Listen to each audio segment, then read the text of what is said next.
Good evening. This is Jen Bonnett of the Creative Coast, and we are here for our June 2020 edition of Entrepreneurs Night. As you know, this is a way for us to tell the story of successful technology entrepreneurs in Savannah, Georgia. And this evening, I have with me Alaina Ford from scDatacom and SafeCity Savannah. Welcome, Alaina. Thank you. Hi, Jen. Hi, Internet Universe. Awesome. I always like to start out with this one question. Are you a Savannah native? Or if not, how did you find your way to this lovely city? So, a good question. And if you were to ask a Savannah native, they'd say maybe. And if you were to ask someone from the north, they would tell you how southern I sound. And anyone more south than here tells me how northern I sound. So I'm an Army brat. My mom was in the military for 26 years, and we moved as her job required my entire life. But my dad is born and raised in Savannah and in the immediate surrounding areas. So we actually lived here for 5 years when I was young, while my mom was working on her master's. And that was the longest consecutive time I'd lived anywhere until I moved back here. So I've been here now over a decade combined time, and that is substantially longer than I've ever lived in any other place. So yes, with an asterisk, I guess. Yes. And so I would imagine right around that same time as when you launched your company, scDatacom? I did, yeah. So I graduated in 2013 and moved to Savannah. I went to college, to Flagler College in St. Augustine, Florida, and I loved it. And it was very much like a beach paradise, perfect place to spend your college years. And I was very cognizant of the fact that it would be really easy to spend several more subsequent years there. So as much as I loved it, I made myself leave. And I moved to Savannah because it was home. I had been there longer than anywhere else, and I have some family here. It's like, well, let's just find a new lily pad. So I came to Savannah, and then after a couple of months, scDatacom happened. Okay, and tell us about launching your company. So as I'm sure many entrepreneurs will tell you, you just take advantage of a situation, a moment, and you capitalize on it. And 17-year-old me would never have said that I would own a technology company. That was not something that I aspired to do or worked towards as an infant. But my parents gifted me with dedication, and they made me get a job if I wanted something. So I was very accustomed to figuring things out. And I saw an opportunity and really needed an opportunity because the job market was not fabulous when I graduated, especially, believe it or not, for someone with an English degree and an art history minor. That's not an in-demand resume. So you can't find a job, make a job. So scDatacom happened, and we were lucky enough to see it grow, and it's been 7 years now. Great. Tell us a little bit more about what scDatacom does for those that don't know. So we are a commercial security integrator. So what that means is essentially we specialize in electronic technology that keeps people safe. So video cameras, access control solutions, intrusion alarms, emergency alert, anything that is powered by the little blue cables that go into your ceiling and turn your computers on. That's qualified as low voltage, and that means that that's what we do. So we service both commercial and federal customers. Commercial customers are here in Savannah and the surrounding areas, and then federal customers, which makes up about 40% of our business, we travel nationwide for that. And yeah. Awesome.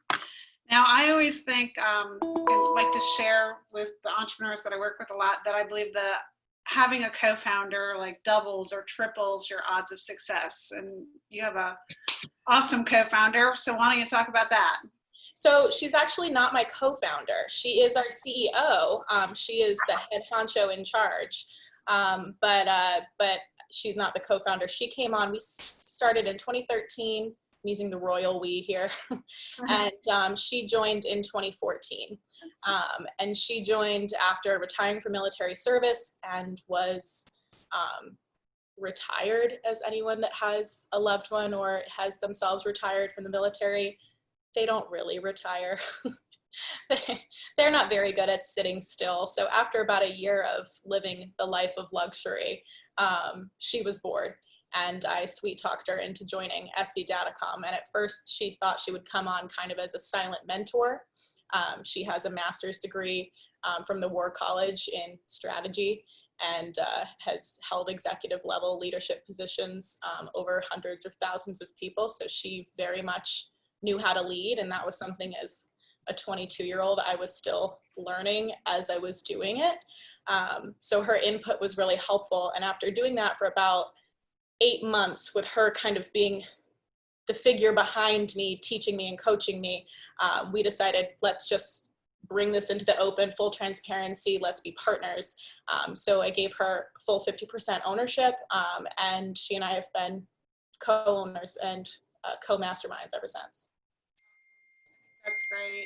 I honestly do believe by bringing multiple people in at the early stage, you've just doubled or tripled your chance of success. It's really helpful because being an entrepreneur is so challenging, and you don't know it unless you've done it. Everyone thinks that it sounds really cool and fun, and you're your own boss and you can do whatever you want. There's no penalty, no stress. And of course, anyone that's done it knows it is those things, but it's not those things. And so having someone that is your battle buddy and not only knows the entrepreneurial journey, but also knows the journey and the struggles of your company, and also celebrates all of the little wins with you because they also feel it, is really great. Awesome. Now, my next question, I don't know that I put in the original questions that I emailed to you, but I just want to confirm, you are okay. a certified women-owned business? We are. We're 100% women-owned business. You went through but you actually got certified by the... Oh, yeah. Mm-hmm. Yes, we're certified. We're certified by WBENC. Okay. Yeah, I thought it was interesting. The city of Savannah just announced this week that they're renewing their women's and minority business certification programs, which are a lot easier than what they are, yeah. But it's great because it'll open up that path of procurement for minority women-owned businesses in Savannah a lot faster as Savannah shifts to this Savannah First model where every single procurement contract comes to local vendors first. Right, which I think is great.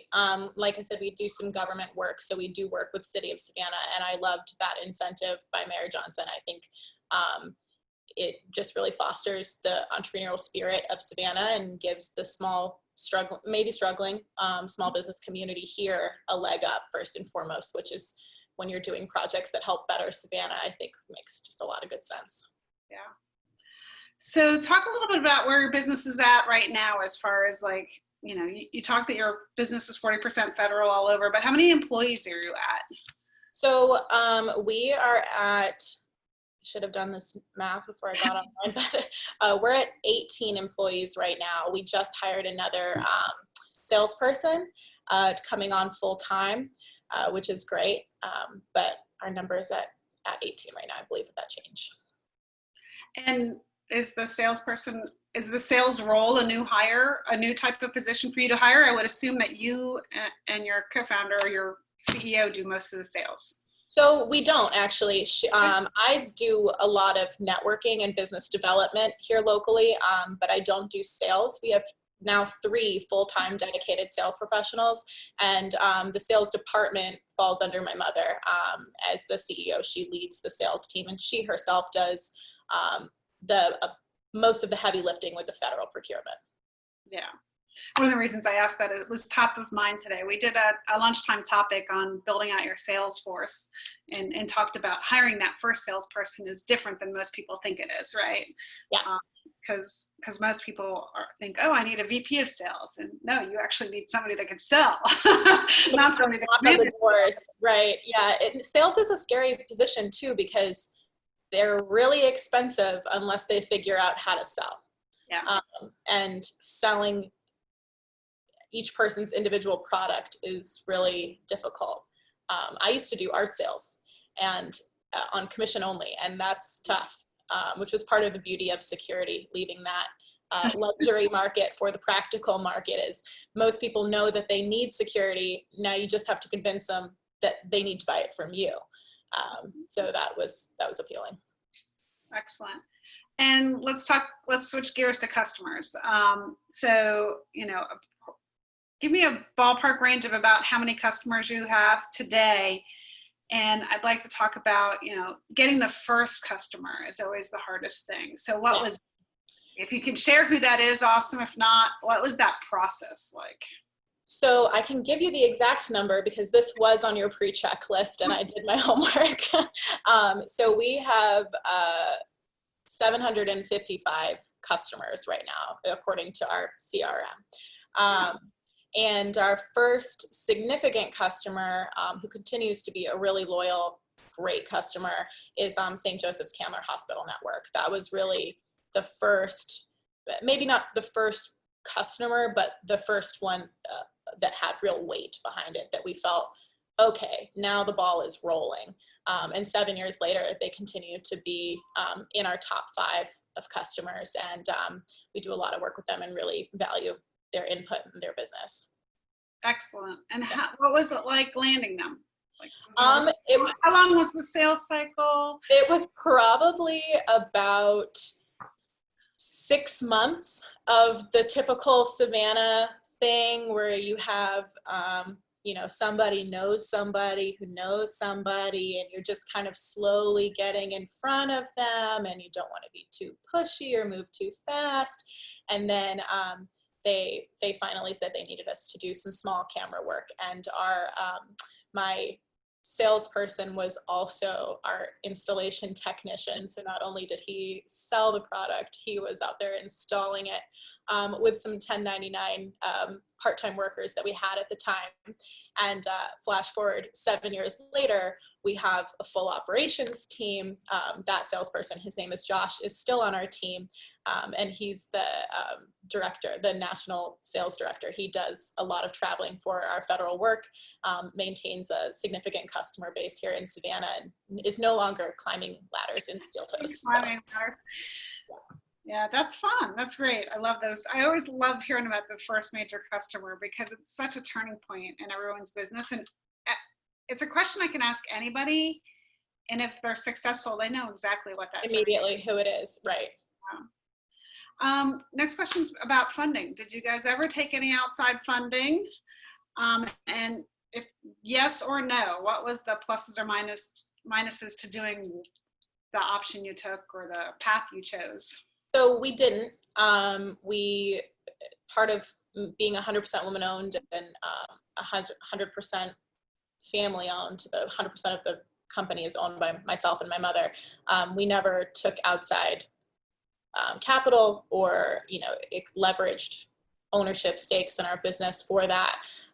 We did get a line of credit for jobs that required it, but we've pretty much bootstrapped to where we are now, and have contributed individual savings towards that, have gone without paychecks for that. My mother actually didn't take a paycheck for quite a while, as she has a retirement pension. She was working out of, I think it started out of the goodness of her heart and then just turned into just pure pig-headed determination to make it work, which luckily has led to fruition, and she's now collecting a paycheck, very well-deserved paycheck.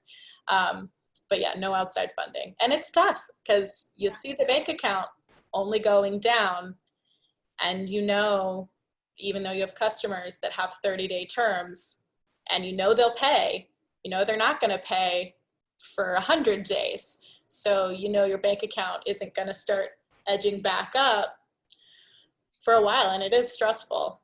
But yeah, it's a catch-22. I mean, the minute you take outside funding, you kind of have another partner, right. And And that was never Or something, boss, depending on how you look at it, you know. So. right. And that was never something that I was looking for. It was never something that my mother was looking for. We operate really well together. Just us works really well. And in the future, I feel confident that she will want to actually retire one day. And so I will probably be in the search for a new partner or juggling, you know, the business by myself, but we're just not there yet. And I'm not really ready to look that in the eye. So at this point in time, it's just us. Awesome. Yeah. So this is going to go back a little bit to that, what we talked about just then. You know, I always like to ask the point at which you like, there's probably a point that you're like, okay, wow, this might actually work. You know, for most entrepreneurs, there's a path that they're like trying this and trying that and doing these things, and then all of a sudden they're like, oh my gosh, this might work! Yay! This is the path forward. You know, at what point did that happen for you? Was that right off the bat? Was that when you got St. Joseph Candler, or? So I think if you've seen that thing online where it's the entrepreneurial journey and it's the graph of up and down. So I've had lots of those. This could actually work. Oh, this is never going to work. This is going to work. But I think the thing that cemented it, where you have the, oh my God, we are legit. This is happening. We are doing it, was 2 years ago, which is funny to say because we've been in business for 7 years. Yeah. 2 years ago, we got for us, a mega contract with the Department of Veterans Affairs. And it was really a long shot that we even dared to compete on that, while it was a video surveillance contract, and that's what we are great at. It was a $3.5 million job. And we did not have the past performance to show that we could finance a job of that size, that we could scale our team to support a job of that size.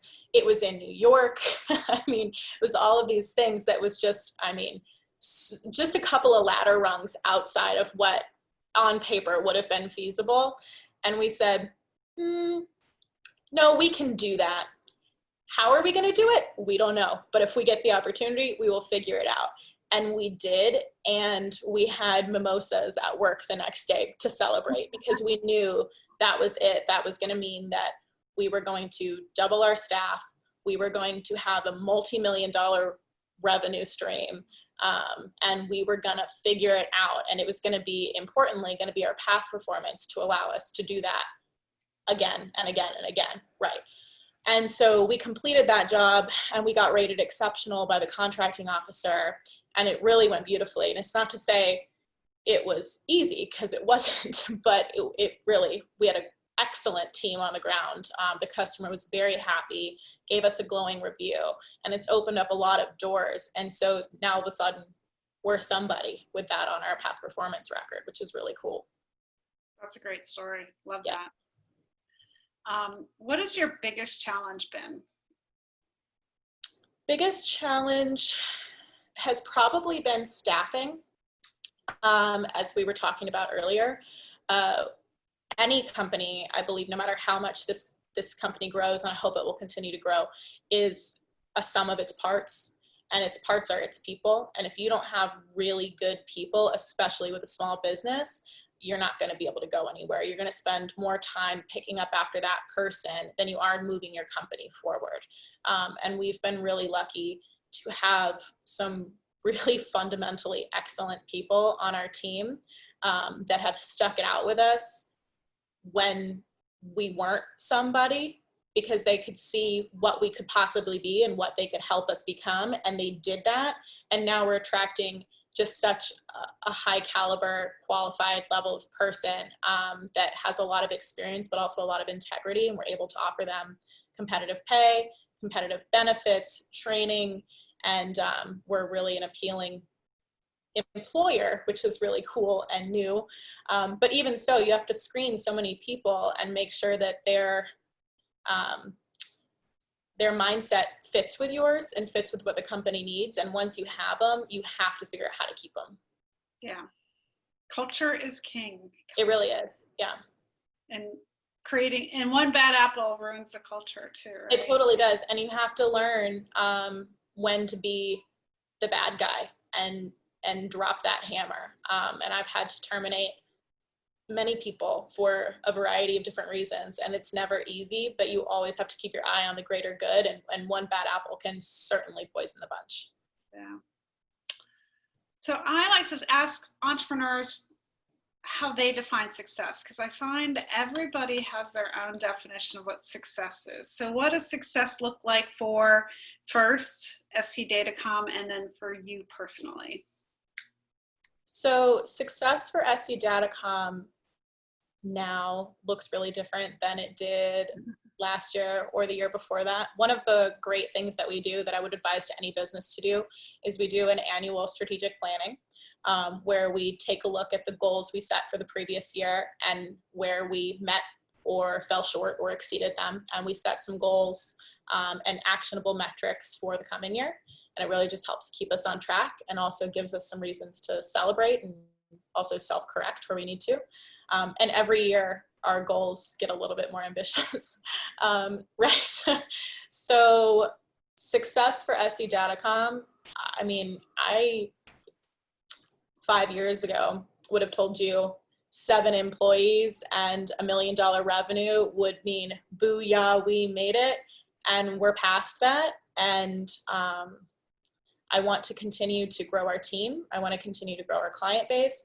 And I want to continue to grow our offerings to our team. I want to see that every single person on our team has the opportunity to grow within the company and to help make us stronger and better. We've got a wide variety of people on our team with a wide variety of talents. And it's really fun as the company grows. You have a little bit more elbow room for people to carve out their own niche. And that's really cool to see. So I want to keep doing that. Best in industry across all channels. And then for me, I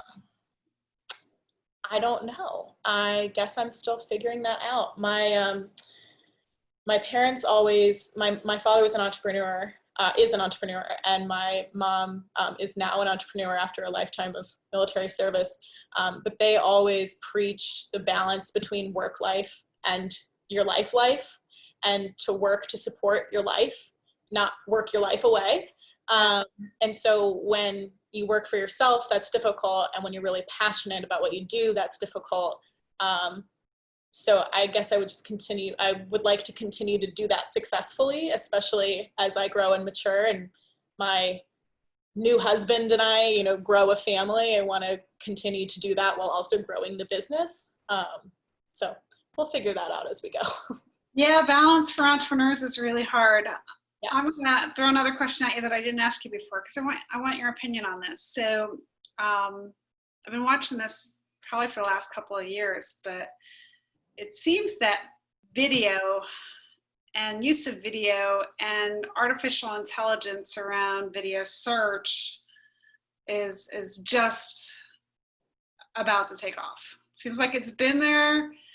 There's been some rudimentary things like quality assurance systems that you focus a camera on the end of the warehouse line and it makes sure that everything looks the way it's supposed to, right? Or otherwise it sends up a red flag. But it seems like, even with COVID-19, right? And Amazon setting up cameras to check the temperature of every employee in their warehouse. I mean, it just seems like that SCDatacom is positioned as certainly a local leader, if not a nationwide leader in this type of technology that just seems like it's about to explode. I think so. I hope so. Video technology is really so far above and beyond, has been for a while, what I think most people realize. Just installing, now there's a wide range of security cameras. You can have what you buy at Sam's Club is always going to be a lower quality and have less capability than what you would buy from me or someone like me. But if we sell you let's be expensive, $1,500 camera, just using that camera as a camera and point and shoot to get video data is like only using your iPhone to make phone calls. I mean, does anyone do that? No, you have all of these apps and things that you can learn from it and do with it, and it's a technology tool. And that's what video surveillance, and that's what this whole industry is now. And COVID-19 has forced people to think creatively and to embrace these technology tools in new ways. And that's really, we're trying to lean into that, because there's a lot of actionable business insights that can be given to businesses using their video system. Yeah, and especially with artificial intelligence growing the way it is as well. Definitely. So huge opportunities ahead in your core business. But this past winter, you launched I'll call it project initiative, SafeCity Savannah, a passion project on top of your business. Yes. Tell us about SafeCity Savannah. So it's exactly that. It's a passion project, and it's a new line of business within scDatacom. So SafeCity Savannah is designed to be a public-private partnership. We would like to make a citywide surveillance system that is powered by and accessible to the small business community here. It's modeled after other public-private partnerships that have been done in different cities, most notably Project Greenlight in Detroit, which was a citywide surveillance system set up by the local police there. And what they did was they sold security systems to individual businesses, and then they accessed them to aid crime-fighting efforts. The price point that those systems are at is really not tenable to our Savannah market. So we've kind of flipped the core idea on its head, and we're saying, well, citizens, small businesses, law enforcement, municipality, we all want the same thing, which is a more vibrant, more successful, and safer Savannah. And video surveillance is not going to be the only solution, but it's a great tool in the toolkit. So rather than depleting the resources of the city, why not make a cost-effective solution available to the small businesses and to the citizens so that people can really take action at an accessible price point to help aid those efforts that in return help their business. So we have put up a pilot program, which right now we have 8 cameras, and we're providing coverage to over 25 businesses with those 8 cameras. And moving forward in the future, we'd like to expand that greatly throughout the downtown area. And you launched it right as COVID-19 was starting. We did. That was really an early launch. It was more than I was expecting. But I know that if I had a store downtown that I wasn't able to be there every day, if I wasn't able to be at my business every day, and I wasn't able to have eyes on my business every day, or my inventory, or even just my storefront, I would feel very nervous and very anxious. So we decided, why not get proof of concept for our idea while also doing some good, and let's put up some cameras. And so we did, and we got a level of local news attention for it, which is great. So now that things are starting to get a little bit safer and people are starting to get back to work, we're working on our next phase of our rollout and what that's going to look like, and eventually what going to market will look like. Awesome. Excellent. Yeah. Before I ask the last question, I wanted to throw it out to our audience that is watching online live right now, see if they had any questions. I see Mark, my pal Mark's on the line, and he's usually got some good questions. Hey, Mark. Yes, Alaina, thank you for sharing information about your company and its progress, and congratulations. Thank you. A few questions. You mentioned, in addition to the $3.5 million job in New York and staffing, what were some of the biggest hurdles in expanding your business? So we really were trying to keep our overhead costs down as we grew, both in staff size and, in trucks and everything that you need to accommodate a growing staff. And so eventually our little office got too small for us, so we had to find a new one. So we were operating in a 1,200 square foot and that includes a shed office.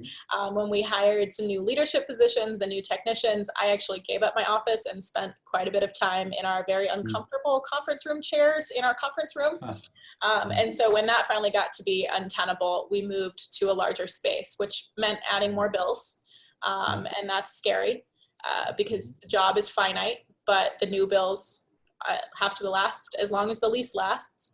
But now we have a 4,500 square foot facility, and it's so much better. There's room for people to have their own space. There's room for us to have inventory and to do better training and set up product demos. And so it was a challenge mentally to accept adding additional overhead, but it was definitely good for us. Excellent. I've got several more questions here, Jen, if that's okay. Of course, Mark. Thanks. Okay. The business name ScDatacom implies a local SC business. To expand nationwide, did you consider rebranding your company? So that's a good question. I actually have a harder time with that business name here locally. It stands for Southern Coast, and Okay. I realize most people think it stands for South Carolina, and that Yes. is confusing. However, we're 7 years in. So we have been talking about a rebrand to better reach our commercial customers here locally and reestablish that we are actually a Savannah-based company. But federally, as far as marketing nationwide, we perform work nationwide, but it's always for federal customers. So it's always on federally owned land, which is why our Georgia licenses apply. We're not aiming to set up shop in any other states permanently at this point in time. It was purely for those federal awards that necessitated travel, and we always come home when we're done. This is a very competitive space, as I'm sure you are aware. How do you differentiate your products and services from the competition? It's a good question. And I am still learning how to articulate that, because I think definitely my base instinct is because we're better and because we're locally owned and because we're family owned. But those are pretty banal adjectives when you're looking at the entrepreneurial space, because there's a lot of really great family owned, locally owned companies. So instead, what we're trying to focus on is educating our market about the products that we offer and how they can serve them. The same as what Jen and I were talking before about video analytics and how your video system can really do so much more for your business.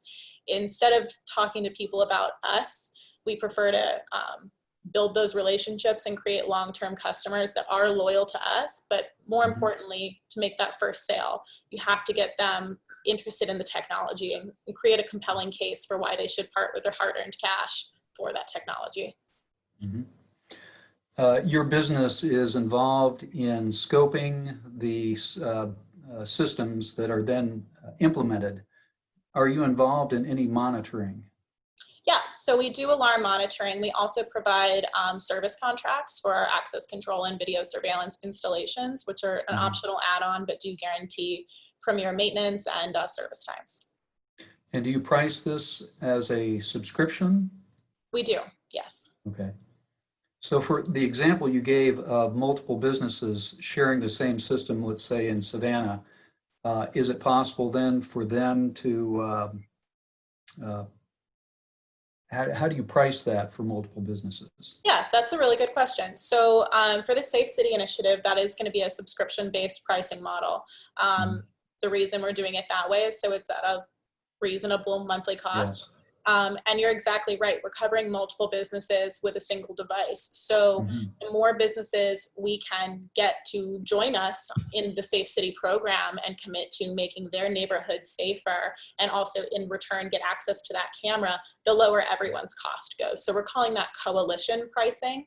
And so the more people that join on, the lower the cost gets. Yes, excellent. Yeah. And then finally, what is your sales compensation structure? What do you mean? How do you compensate your sales force? You mentioned 40% is in federal, 60% commercial. How do you compensate your salespeople? So we'll give a little background here. Mark is starting to think about how to build his sales force for his company. Oh, I see. To think about the structure and the percent commission versus percent-based pay and all that sort of stuff. Yeah, I hear you. I wish I had a cut and dry answer for you, but as you heard me tell Jen earlier, we have 3 full-time salespeople, and everyone right now is at a marginally different sales structure. Everyone is at a salary and commission model, but depending on what their area of expertise and their customer base is, we incentivize them differently. So for instance, our federal accounts manager is working with a much higher dollar, generally speaking, than our commercial account salespeople. It requires much more travel, and we only get less than a dozen awards a year. So if he was dependent on a heavy commission model, that could either be too generous or not generous enough to incentivize his efforts. So we're small and we're allowed to be mobile, so we really massage how it's working on an annual basis at our strategic review to try and make sure that we're compensating everyone appropriately. But we don't have a glass ceiling right now. There is no limit on commissions, because our thought has been with every salesperson from day one, why not incentivize you to reach for the moon? The more you earn, the more the company earns, and we're not going to limit that. Yes.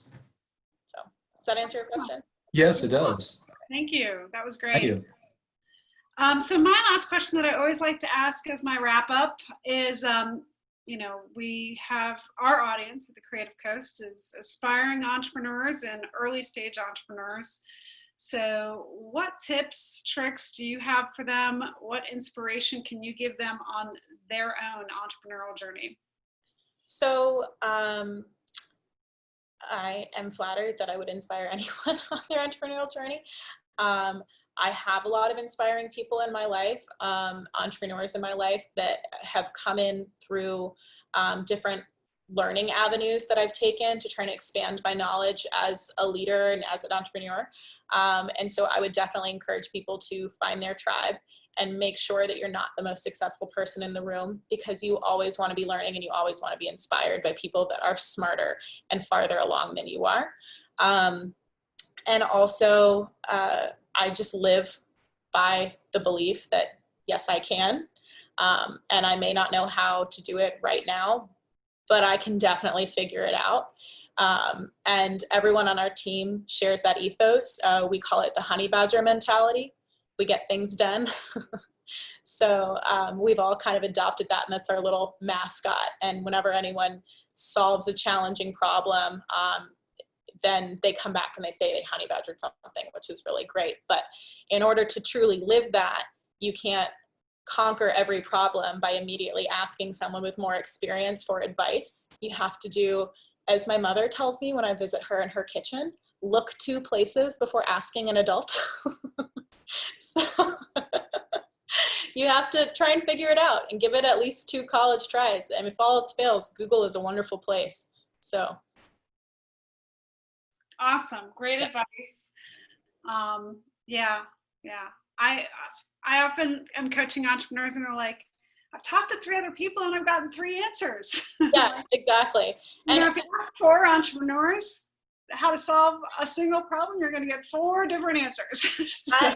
At a certain point in time, you just have to be committed to doing it and being adaptable enough to change your process and how you're doing that as you learn more things. But you don't ever learn anything without putting one foot in front of the other and giving it the old college try. So just jump. Awesome. Great advice. Thank you. I'm going to stop the recording. So thanks for listening. Thanks for watching.